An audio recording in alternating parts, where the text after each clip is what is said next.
In today's video, I'm going to teach you how to use Brush Tool for Shine and Photopea. By the end, you'll know how to add subtle, realistic highlights that make your image pop, all while keeping your edits clean and reversible.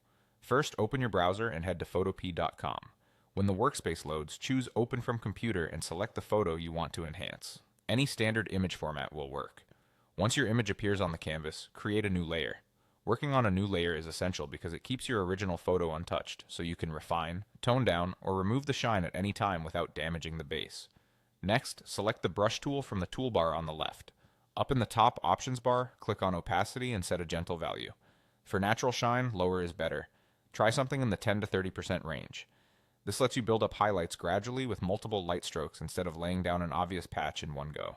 Now set the brush color. Click the foreground color swatch at the bottom of the toolbar to open the color picker. Choose a light tone. Pure white is a classic choice, but a very pale, warm, or cool tint can look more natural depending on the lighting in your photo. Once you've chosen your color, confirm with OK. Before painting, adjust your brush size using the size control in the options bar. Pick a size that fits the details you're highlighting. Smaller for fine accents, larger for broader glow. A soft round brush is ideal for shine because it creates smooth edges and a gentle fall off. If you need to refine size while painting, you can nudge it up or down as you go. With your settings ready, start brushing on the new layer.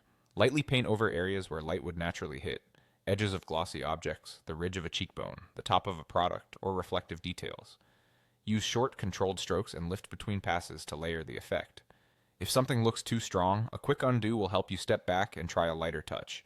For a cohesive look, keep your strokes consistent with the direction of the light in the scene. That's it. You opened your image, added a new layer, chose the brush tool, set a low opacity, picked a light color, adjusted the brush size, and painted tasteful highlights. With a bit of practice, this simple method can add depth, polish, and a professional finish to any photo.